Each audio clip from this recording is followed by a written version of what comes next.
एक और string instruction move S की इंस्ट्रक्शन है। तो मूव एस की इंस्ट्रक्शन क्या करती है मैं पहले बता देता हूँ। ये थोड़ा सा मैंने जो है इसमें पहले से लिखा हुआ है डॉट डेटा में मैंने डेटा वन पे जो है थोड़ा सा टेक्स्ट बदल दिया। This text will appear on screen, ये लफ्ज़ लिख दिया। आगे आप जानते हैं कोड सेगमेंट में ये मैंने क्यों किया है। अब जो है मूव एस की इंस्ट्रक्शन सुन लें, मूव नहीं है मूव एस है। मूव की इंस्ट्रक्शन अलग है।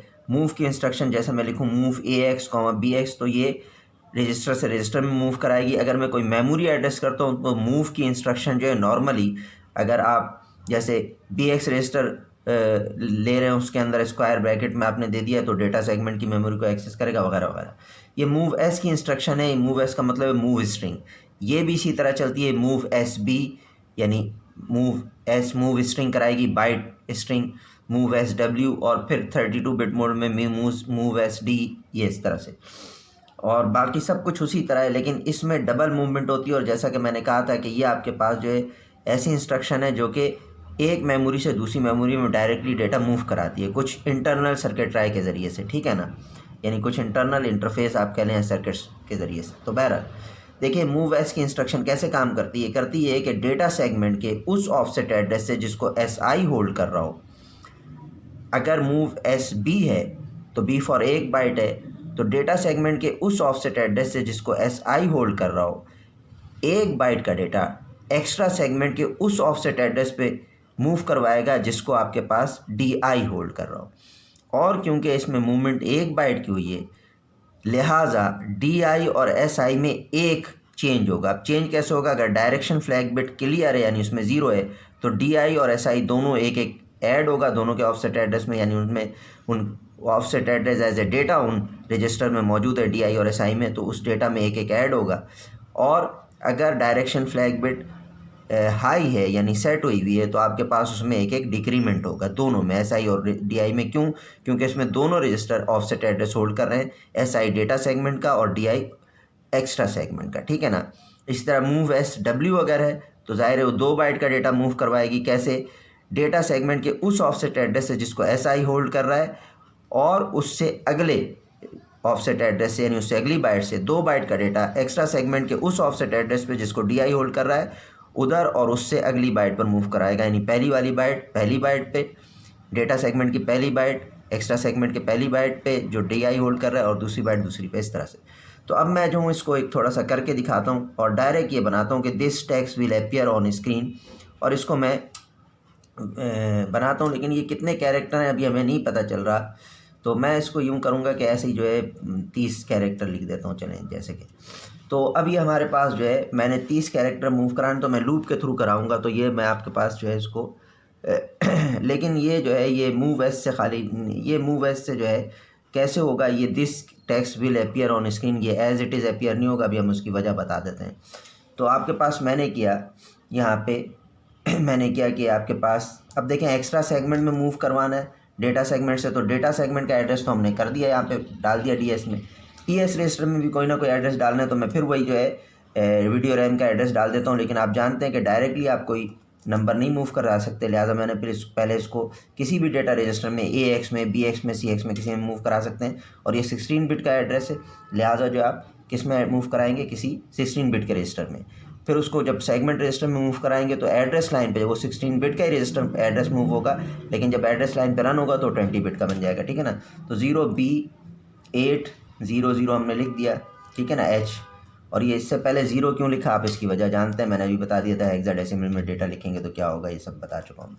मूव ई एस कॉमा ए एक्स हमने कर दिया, तो ई एस रजिस्टर में जो है वीडियो रैम का टेक्स्ट एड्रेस आ गया, ठीक है। आगे हमने क्या किया, अब मैंने ये किया मूव एस आई, जगह नहीं है तो मैं इसी में बगैर गैप दिए लिख रहा हूँ क्योंकि वो नीचे आ जाएगा तो फिर आपको स्क्रीन नहीं नज़र आएगी, तो फिर बार बार ऊपर नीचे करना पड़ेगा। Move S I offset data one, ठीक है, डेटा वन कर दिया। और ये मैंने किया मूव डी आई कॉमा 0, ये ऑफसेट एड्रेस 0 यानी टॉप लेफ्ट कॉर्नर से हम मूव करवाना चाहते हैं। तो ये हमने जो है ओह ये कहाँ चला गया, ये मैंने यहाँ किया डी आई कॉमा 0। ये असल में कैमरे की वजह से जो है थोड़ा सा हाथ तिरछा पड़ता है तो ये इधर उधर निकल जाता है। बहरहाल तो आगे हमारे पास अब हमने एस आई और डी आई के ऑफसेट एड्रेस भी सेट कर दिए, सेगमेंट एड्रेस भी सेट कर दिए। मैं जो हूँ एक से ज़ायद डेटा मूव कराने जा रहा हूँ, तो मैंने लिख दिया मूव CX कॉमा आपके पास जो है, चले मैं इसको कहता हूँ 30 बाइट दे दिया ऐसे ही, ठीक है ना, अभी हम गिन नहीं रहे, ऐसे ही दे दिया 30 बाइट। L कॉलन कर दिया हमने, और ये आपके पास मैंने लिख दिया मूव SB। देखिए डायरेक्शन फ्लैग बिट कुछ भी नहीं की है, यानी इसका मतलब वो 0 पर रहेगी। और अगर आप चाहें कि उसको क्या नाम है आपका श्योर करने के लिए तो CLD कर दें, यानी हो सकता है आपने बड़ा प्रोग्राम लिख रहे हो तो पहले कुछ और लिखा हो, कहीं उसको जो है सेट कर दिया तो आप ये कर दें, मूव SB कर दिया। और आगे मैंने क्या किया, लूप L कर दिया, ठीक है ना। ये तो अब आप देखें, अच्छा ये कैपिटल में मैंने लिखा है, आप जानते हैं कि केस सेंसिटिव नहीं होते, तो लिहाजा जो है आपको उसकी परवाह करने की ज़रूरत नहीं है। अब देखें होगा क्या, मूव SB की इंस्ट्रक्शन क्या करेगी, डेटा सेगमेंट के उस ऑफसेट एड्रेस से जो SI होल्ड कर रहा है, वो पहले T का एड्रेस होल्ड कर रहा है यहाँ पे, उधर से क्योंकि B है तो 1 बाइट का डेटा एक्स्ट्रा सेगमेंट के जो कि वीडियो रैम पे सेट हुआ है उस ऑफसेट एड्रेस पे जो कि DI में है, उस पे 1 बाइट का डेटा मूव करेगी। ये क्या होगा, स्क्रीन के टॉप लेफ्ट कॉर्नर पे आएगा, ठीक है। उसके बाद जो आपके पास नीचे आएगा तो, और उसके बाद साथ ही साथ जो है क्योंकि डायरेक्शन फ्लैग क्लियर है और 1 बाइट का डेटा मूव हुआ है तो SI और DI दोनों को एक ऐड कर देगा। जब SI में एक ऐड होगा तो पहले ऑफसेट एड्रेस इधर का होल्ड कर रहा है, अब इधर का होल्ड करेगा।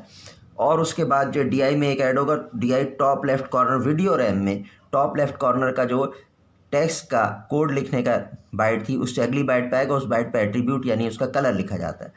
तो लूप L से जब ये ऊपर जाएगा, आप जानते हैं लूप क्या करता है, लूप की इंस्ट्रक्शन जो है उस ऑफसेट पे भेजेगी जिस ऑफसेट का आप जो है रेफरेंस दे रहे हैं। असल में ये खुद कोई ऑफसेट एड्रेस नहीं है, ये नाम है इस ऑफसेट एड्रेस का, गोया ये इधर वापस भेज देगा।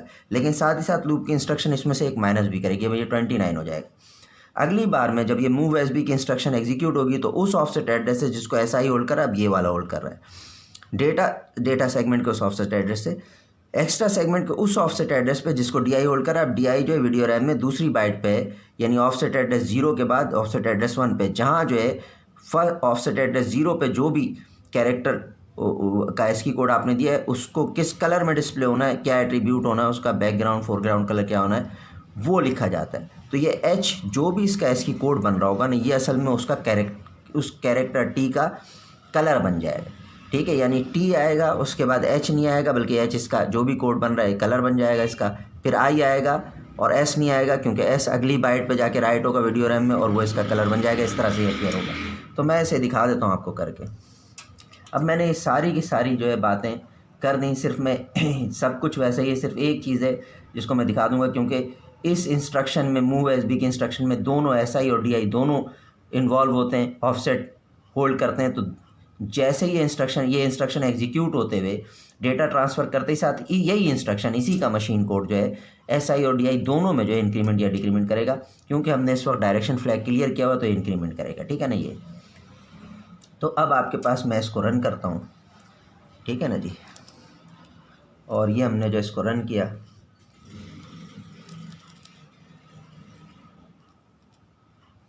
लिंक किया, यानी वो कंपाइल किया था, लिंक किया। अभी इसको जो है कोड व्यू में इसको रन करते हैं, कोड व्यू में आ गया। तो और अब देखें, मैं सारी कुछ वही है तो मैं इन सब पे बात नहीं कर रहा, कई बार हो चुकी है। SI में जो है DS:SI ये हमने देख लिया, देखें वहीं से डिस्प्ले कराया है। तो ये T का जो है वो कैपिटल T का इसकी कोड है, देखें। ओह ये बाहर चला गया, एक मिनट, ये रजिस्टर्स ऑफ करते हैं। देखें कैपिटल T दे रहा है, 54 उसका इसकी कोड है, 68 जो H का इसकी कोड है, ये रहा। तो ये हमारे पास हो गया और ये हमने जो है दोबारा से रजिस्टर ऑन कर लिए। फिर DI में ऑफसेट एड्रेस 0 आ गया जो कि टॉप लेफ्ट कॉर्नर का ऑफसेट एड्रेस होगा, क्योंकि ES रजिस्टर में हमने जो है वीडियो रैम के टेक्स्ट एरिया का एड्रेस डाला हुआ है। फिर उसके बाद आपके पास CX में 30 मूव हुआ, क्लियर डायरेक्शन फ्लैग बिट, देखें पहले ही क्लियर है ऑलरेडी, लेकिन मैंने ऐसे ही कर दिया कि अगर आप कोई तवील प्रोग्राम बनाते हैं तो उसमें आपको पता नहीं होता आप कहाँ हैं, तो ये आपने कहीं उसको सेट ना कर दिया तो आपने क्लियर कर लिया ऐसे। अब मूव SB की इंस्ट्रक्शन है, सब कुछ वही है जो मैं बता चुका हूँ, 1 बाइट की मूवमेंट होगी। आप सिर्फ ये देखें डायरेक्शन फ्लैग जो है क्या है, क्लियर है, तो SI और DI दोनों में इंक्रीमेंट एक एक की होगी। C को 1 बढ़ाएंगे आप तो ये क्या बनेगा, D, यानी ये जो आपका 13 बन जाएगा, अब ये 12 है, और DI में 1 बढ़ाएंगे तो ये जो है आपके पास 1 हो जाएगा। तो देखिए मूव SB हमने किया। और चलें आप देख ES डिस्प्ले हम मेमोरी करते हैं, D ES कॉलन जो है आपके पास क्या है, ये आपके पास आ गया 0 बाइट से हम एक्स्ट्रा सेगमेंट को, क्योंकि 0 बाइट का ऑफसेट DI होल्ड कर रहा है ना, इधर से डिस्प्ले करा रहे हैं। देखें इसमें बेसिकली इसमें वो नहीं लिखा हुआ, 4D लिखा हुआ है, M डॉट के बाद I, इस तरह से लिखा हुआ है ये चीज़ें, ठीक है ना, ऑफसेट एड्रेस इस पे, ठीक है। ये देखें माइक्रोसॉफ्ट ये लिखा हुआ वहीं पे आ रहा है, और वो आपके पास जो है ज़ाहिर है M के पास 7 उसका कलर है, और फिर इस तरह से। अब जब हम मूव करवाएंगे तो क्या मूव होगा, T का इसकी कोड, आप SI जो है डेटा सेगमेंट का कौन सा ऑफसेट एड्रेस होल्ड करा था जहाँ T था मौजूद, और वो आलमन 54 था। अभी हम देख लेते हैं, देखें। अच्छा रजिस्टर ऑन कर लें, अभी C SI में और इसमें 0 है, हमने T किया जैसे ही, तो सबसे पहले देख रहे हैं SI में एक ऐड हुआ, C से D हो गया, DI में एक ऐड हुआ, ये 1 हो गया 0 से, क्योंकि डायरेक्शन फ्लैग क्लियर था, ठीक है ना। साथ ही साथ आप ये देख लीजिए, दोबारा से डिस्प्ले करा लीजिए, ES कॉलन आपके पास क्या है 0, ऑफसेट एड्रेस 0 से, ये देखें इधर 54 मूव हो गया, कैपिटल T माइक्रोसॉफ्ट का M हट गया, ठीक है ना, एक्स्ट्रा सेगमेंट में। हमने साथ ही साथ ये देखें CX में 1 ही यानी 30 है। जैसे ही लूप को हम लूप कौन सा ऑफसेट एड्रेस होल्ड कर रहा है, ये देख लें। लूप का ऑफसेट एड्रेस आपके पास ये क्या होता है, ये सेगमेंट एड्रेस है, कोड सेगमेंट की ऑफसेट एड्रेस है, इसी को होल्ड कर रहा है। तो यहाँ L कहीं नजर नहीं नज़र आ रहा है, मैं आपको बता चुका हूँ, ये L M वगैरह ये कुछ भी नहीं, ये आपके पास जो है आपने कोड सेगमेंट में ये आपने बनाया L कॉलन लिखा, तो ये असल में इसके बाद जो सबसे पहली इंस्ट्रक्शन है उसका जो है सेगमेंट उसका ऑफसेट एड्रेस का नाम होता है। तो आपने लूप L लिखा तो उसकी जगह उसने इसका एड्रेस प्लेस किया। ये हम बातें तो क्लास में भी लैब में भी कर चुके थे। तो बहरहाल ये आपने जैसे ही लूप एग्जीक्यूट किया, देखें आप CX में से 1 जो है माइनस होगा, ये भी हम कर चुके हैं पहले भी लैब में, देख लीजिए 1D हो गया, 29 बन रहा है, ठीक है ना, और दोबारा इसी इंस्ट्रक्शन पे आ गया मूव SB पे। अब SID है, और ये D का मतलब क्या है, आपके पास पहले 12 था अब 13 है, तो T के बाद H था, H पे रिजाइड कर रहा है। अभी तक एक्स्ट्रा सेगमेंट के पहले वाले में T आया हुआ है और दूसरी बाइट पे कुछ भी नहीं है, लेकिन अब DI आपका 1 होल्ड कर रहा है, तो अब इस ऑफसेट एड्रेस को होल्ड कर रहा है। जैसे ही आप इसको एग्जीक्यूट कराएंगे इस ऑफसेट एड्रेस पे, देखें फिर एग्जीक्यूट कराते ही साथ वो डेटा जो मूव हुआ वो तो हुआ, अभी हम देख लेते हैं उसको। साथ ही साथ डायरेक्शन फ्लैग बिट क्या है, क्लियर है, तो इसमें D से E हो गया, एक ऐड हुआ। क्यों एक ऐड हुआ, क्योंकि बाइट मूव हुआ है। और जो है DI में एक ऐड हुआ, 2 हो गया। और दोनों में क्यों ऐड हो रहा है इसमें, क्योंकि मूव S की इंस्ट्रक्शन में दोनों रजिस्टर इन्वॉल्व होते हैं, ऑफसेट एड्रेस होल्ड करते हैं। DES कॉलन आपके पास आ गया, ये आपके पास 0 से, फिर डिस्प्ले करा लेते हैं। देखें पहली बाइट पे T है, दूसरी बाइट पे क्या है, H है, लेकिन जब ये डिस्प्ले होगा ना स्क्रीन पे, तो ये असल में T के बाद H नहीं डिस्प्ले होगा, क्योंकि आप जानते हैं वीडियो रैम में दूसरी जो बाइट होती है उसका एट्रीब्यूट होता है, यानी उसके कलर किस कलर में वो डिस्प्ले होगा वो दिखाएगा। ये देखें T और इसका बैकग्राउंड कलर, ये अब ये नज़र भी नहीं आ रहा है, T गालबन इसमें है रेड कलर में, ठीक है, और बैकग्राउंड कलर ब्राउन नज़र आ रहा है इसका, ठीक है ना। ये तो फोरग्राउंड कलर ये और वो बैकग्राउंड कलर है, ठीक है ना। मैं इसको आपको बाइनरी में कन्वर्ट करके भी दिखा सकता हूँ, लेकिन अब वो कलर स्कीम मैं आपको पहले समझा चुका था, दोबारा इतनी लंबी बात पे मैं नहीं जा रहा। अब देखिए, अब मैं इसको, अब बाकी आपकी समझ में आ गया। लूप जैसे एग्जीक्यूट हुआ, CX में से एक और कम हुआ, और फिर ये आगे एग्जीक्यूट कराएगा दोनों के ऑफसेट एड्रेस, क्योंकि अगले पे जा चुके हैं। तो दिस का I जो है THI, अब जो है I अगली बाइट पे मूव होगा और वो I स्क्रीन पे नज़र आएगा, लेकिन उसके जो अगला S है वो S इस वाली बाइट पे जब आएगा वीडियो रैम की, तो वो इसका कलर बन जाएगा, ठीक है ना। तो अब मैं इसको जो है रन करता हूँ, और देखिए पूरा का पूरा 30 किस तरह से ये डिस्प्ले कराता है। मैंने स्टार्ट करके इसको रन कर दिया, ये ख़त्म हो गया, और मैं इसको F4 से देख रहा हूँ, ठीक है ना। स्क्रीन को ये देखें, यहाँ आ रहा है। T के बाद I आया, H नहीं आया क्योंकि H इसका कलर बन गया। I के बाद S नहीं आया, S इसका कलर बन गया, ठीक है ना, फोरग्राउंड बैकग्राउंड दोनों कलर। और फिर उसके बाद जो है ये स्पेस बार था, असल में यहाँ कुछ भी नहीं आया। और अगला जो है दिस के बाद था हमारे पास क्या था वो, दिस टेक्स्ट था गालबन T। तो T जो है अब इसमें क्या बना, इस स्पेस बार का कलर बन गया, ठीक है ना। इसके बाद फिर उसके बाद दिस टेक्स्ट था, E था, E आया फोरग्राउंड में, यानी इसके ऊपर टेक्स्ट आया, और टेक्स्ट का T जो है बेसिकली नहीं सॉरी X, टेक्स्ट में X आएगा, X जो है इसका कलर बन गया, और इसी तरह ये सारा आया है, ठीक है ना। तो ये हमारे पास जो है इस तरह से वर्क करता है मूव एस की इंस्ट्रक्शन। बाकी अब मैं नहीं समझता कि मुझे जो ये बताना चाहिए, एक और प्रोग्राम बनाना चाहिए कि अगर आप इसको STD कर देंगे तो क्या होगा, डायरेक्शन फ्लैग बिट हाई हो जाएगी और सब कुछ वही होगा, बस होगा ये कि SI और DI दोनों में जो ऑफसेट एड्रेस पहले था उसमें से उसमें से एक एक माइनस होगा अगर आप बी कर रहे हैं। इसी तरह अगर आप मूव एस डब्ल्यू करेंगे तो ये 2 बाइट मूव करवाएगा, कहाँ से, डेटा सेगमेंट के उस ऑफसेट एड्रेस से जिसको ऐसा ही होल्ड कर रहा है, उस ऑफसेट एड्रेस और उससे अगले वाले एड्रेस से 2 बाइट का डेटा एक्स्ट्रा सेगमेंट के उस ऑफसेट एड्रेस पे जिसको DI होल्ड कर रहा है उधर और उससे अगली बाइट पे मूव कराएगा। और उसके बाद DI और SI दोनों में या तो 2 ऐड करेगा, 2 सब्ट्रैक्ट करेगा, 2 दोनों में किस पे डिपेंड करेगा, डायरेक्शन फ्लैग बिट का स्टेटस क्या है, ठीक है ना, इस पे। तो ये आपके पास है, देखें इसको ज़रा यूज़फुल आप बना सकते हैं। देखिए अगर मैं बनाना चाहूँ, मैं थोड़ी सी चेंजिंग कर देता हूँ इसके अंदर, और मैं ये करता हूँ कि मैं AH में फिक्स कर देता हूँ मूव AH कॉमा 9, ये 9 है, 9 असल में कलर के लिए मैं कर रहा हूँ। और अब यहाँ पे मैं बजाय यूँ करके कि खाली मूव SB करूँ, मूव S करूँ, मैं इसको मूव के बजाय स्टोस से चेंज कर देता हूँ। देखें क्या होगा, लोड SB। ये लोड SB क्या करेगा, ये लोड SB करेगा डेटा सेगमेंट के उस ऑफसेट एड्रेस से जिसको SI होल्ड कर रहा है 1 बाइट का डेटा लोड करेगा AL रजिस्टर में। अब ये मूव SB की इंस्ट्रक्शन नहीं है। और अब मैंने कर दिया इसको स्टोस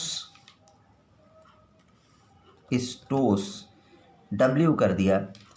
अब स्टोस W की इंस्ट्रक्शन क्या करेगी, एक्स्ट्रा सेगमेंट के उस ऑफसेट एड्रेस पे जिसको DI होल्ड कर रहा है 2 बाइट का डेटा AX रजिस्टर से मूव कराएगी। पहली बाइट AL से, तो AL में आपके पास देखें डेटा सेगमेंट से ये डेटा आएगा एक एक बाइट करके, ये वाला T, फिर अगली बार में H, इस तरह से। और इसमें क्या जाएगा, एक्स्ट्रा सेगमेंट के उस ऑफसेट एड्रेस पे जिसको DI होल्ड कर रहा है AL में से T का डेटा जाएगा पहली वाली पे, और अगली बाइट पे AH में से 9 जाएगा। 9 ब्राइट ब्लू कलर का कलर कोड है आप कह लीजिए। तो ये ब्राइट ब्लू कलर में डिस्प्ले होगा स्क्रीन पे आप, ठीक है ना। अगर मैं इसी को रन कर दूँ, बस ये थोड़ा सा कर दिया, इसको आप एनालाइज खुद कर लीजिएगा। इसके नीचे कुछ भी नहीं है, इसके नीचे प्रोग्राम जो है क्या है, सिर्फ लूप L है, ये लूप L, और उसके नीचे प्रोग्राम का हम एंड कर रहे हैं, ठीक है ना, ये मूव AH 4CH वगैरह करके, ठीक है जी, ये हो गया। तो अब आप देखें इसको मैंने सेव किया और मैं इसको जो है यहाँ से क्विट करके इसको जो है कंपाइल करता हूँ। हाँ, ये कंपाइल हो गया। और इसके बाद इसको जो है लिंक कर देते हैं, ये लिंक भी हो गया। और उसके बाद इसको कोड व्यू में रन कर देते हैं, लिंक करके एक्जी फाइल बन गई। और मैं इसको अब आपको समझा कुछ भी नहीं रहा। आप देखें हमने जो है लोड एस इंस्ट्रक्शन इस्तेमाल की, लोड SB, लोड की इंस्ट्रक्शन जो है ऑफसेट एड्रेस का होल्ड करता है SI। तो इसमें 1 बाइट का जो भी हो गया, यानी डेटा सेगमेंट का उस ऑफसेट एड्रेस से जिसको SI होल्ड कर रहा है उधर से 1 बाइट का डेटा उधर से 1 बाइट का डेटा AL रजिस्टर में ट्रांसफ़र होगा। और डायरेक्शन फ्लैग बिट इस वक्त क्या है, क्लियर है, 0 पे, लिहाजा आपके पास SI में 1 इंक्रीमेंट होगा। उससे अगले वाले उस पर स्टोस W है, तो स्टोस W एक्स्ट्रा सेगमेंट के उस ऑफसेट एड्रेस पे, एक्स्ट्रा सेगमेंट को हमने जो है वीडियो रैम के टेक्स्ट एरिया पे जो है सेट किया हुआ है। तो उस ऑफसेट एड्रेस पे आपके पास जिसको DI होल्ड कर रहा है 2 बाइट का डेटा रजिस्टर A में से ट्रांसफ़र करेगा। रजिस्टर A में 2 बाइट क्या होगा, एक पहली बाइट पे डेटा सेगमेंट में जो टेक्स्ट मौजूद था उसका ASCII कोड होगा, और दूसरी बाइट पे AH में हमने 9 दिया हुआ है, ये ब्राइट ब्लू कलर का वो है, 9 स्टोर हो जाएगा। और जब आपके पास वीडियो रैम से डेटा वीडियो पे डिस्प्ले होगा इंटरफेस के थ्रू, तो ज़ाहिर है दूसरी बाइट को कलर के तौर पे डिस्प्ले करता है, तो ब्राइट ब्लू कलर में ये सब कुछ आएगा। मैं अब इसको डायरेक्टली बस रन कर रहा हूँ और आउटपुट आपको दिखा देता हूँ, बाकी आप उसको खुद एनालाइज करते रहिएगा। ये प्रोग्राम एंड हो गया। और उसके बाद जो आपके पास मैं इसको आपको ये दिखा रहा हूँ, देखें, this text will appear on screen. वो N क्यों नहीं आया, वो असल में मैंने 30 बाइट ली और गालबन ये 32 बाइट का हो जाएगा। देखिए इस लिहाज से ये 32 बाइट का आ रहा है, क्योंकि हमें अगली बाइट पे 30 बाइट ली है, बल्कि 31, सॉरी, 2 तो वो ख़ुद कलर है उसका, तो कलर तो हमने फ़िक्स किया हुआ है स्टोस W के साथ। तो ये चले मैं इसको दोबारा कर लेता हूँ।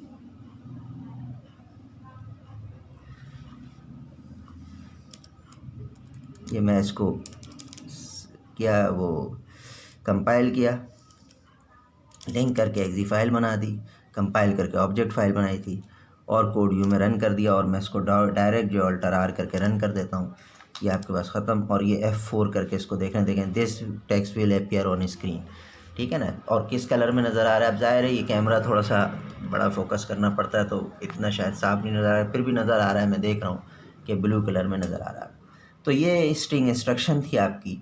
उसके बाद हम आगे जो है सेगमेंट ओवरराइडिंग का थोड़ा सा आपको बताएंगे अगले लेक्चर में।